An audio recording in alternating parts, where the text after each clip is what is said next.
When we last left the animated DC movieverse, Superman was dead. Or was he?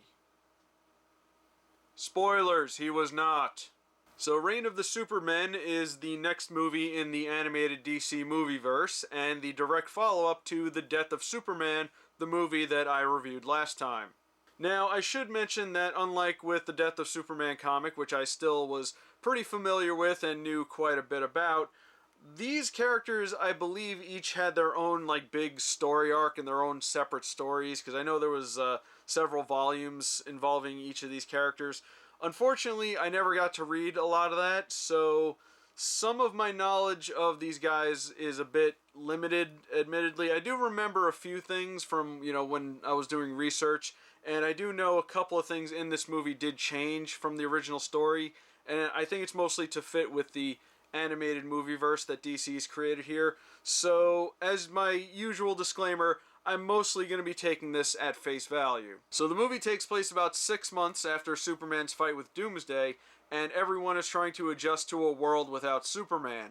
Meanwhile, 4 mysterious figures bearing the Superman logo have been appearing all around and fighting crime. I do like that they just kind of dove into this and made the Superman characters already established, and it stirs up quite a bit of confusion among the public. They're kind of mysterious figures. It's one of those things where people think that they've seen Superman, but it turns out to be another character.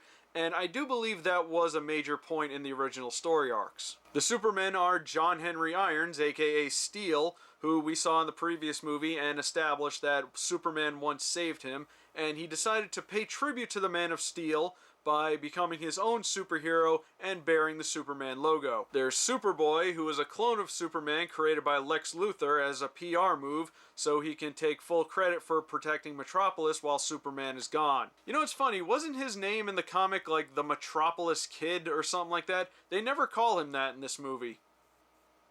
Don't call him Superboy, he's the Metropolis Kid! I will say that of all the new characters, Superboy is probably the most interesting because he kind of started out as an arrogant prick, being in front of the camera all the time and just loving every minute of it and just being happy to be famous and stuff like that. But he actually goes through a pretty good character arc in this movie after he discovers what his true origin is and decides to actually fight for justice instead of just fame. Then there's Eradicator, who was just, kind of there. Definitely the least interesting of the Supermen. And finally, there's Cyborg Superman, who is a character that sort of looks like Superman and acts like Superman, and everyone kind of starts to think he's Superman, and he starts to convince people that he's Superman, even though he's clearly a cyborg. However, the movie mostly focuses on Lois Lane. Now that Superman is gone, she's trying to adjust and deal with life, and she's also investigating where all the other Supermen had come from. I like that she had a really great scene with Wonder Woman, and you'd think that would get kind of awkward, seeing as how Wonder Woman had a previous relationship with Superman before Lois. And no, they actually get along very well. In fact, the moment they had together was kind of adorable and hilarious. I think I mentioned previously that I love this version of Lex Luthor, and I still stand by that because while he doesn't hold a candle to, the Justice League cartoon Lex Luthor, Clancy Brown, I do really like him. He's as funny as he is conniving and evil. And it also leads to some very interesting and relevant social commentary. Unfortunately, we don't see much of the rest of the League in this movie, which is a shame because the few scenes they had together were really good. They have some really funny banter together. And I think that is something definitely missing from the animated DC-verse. It's been great, don't get me wrong, but we haven't seen, the actual Justice League do something together, in like fight a big bad or something like that. And again, it's been great, but the animated movieverse has mostly been tangents. We've done stuff with Justice League Dark, we've done stuff with Teen Titans, etc. But we haven't seen the League together. We need more of that. Although we may get that soon because Darkseid makes a very brief appearance, and we've not seen him since the first movie in the animated movieverse. And let's just say the way he was portrayed in the first movie was Not the best, but this certainly shows a lot of improvement. I mean, he's nowhere near as good as, again, the Justice League cartoon Darkseid, but this is definitely a step in the right direction. And yes, of course, Superman comes back, rocking the mullet like he did back in the day. And it all leads up to a big epic finale, which I will not spoil for anyone who's not seen this movie yet. So I don't really have any major complaints with this movie. I thought it was great. But I do have a few issues that I've started to notice as I've been watching all these animated DC movies, the ones that take place in the same universe. For one thing, the character design is a bit bland, and I didn't notice it until this movie, surprisingly, because there was a scene where Lois Lane got dressed up and went to one of Lex Luthor's parties, and she had her hair down, and I could have sworn for a second that that was Wonder Woman. She looks almost identical to Wonder Woman. And a similar thing happened every time I saw Superboy, because every time I looked at him, I got this like familiar feeling, like I've seen him before, and it occurs to me that he looks a lot like Damian, doesn't he? Like he's got the same hair, the same like facial structure. I mean, just look at them together. It's not just me, right? But the one major issue I've been having with these movies becomes apparent in this one. So there's a scene where Darkseid's forces show up and there's a portal, and then something happens to the portal and it like falls to the ground and it lands on top of the rest of the Justice League, and then obviously they get transported to wherever the portal led.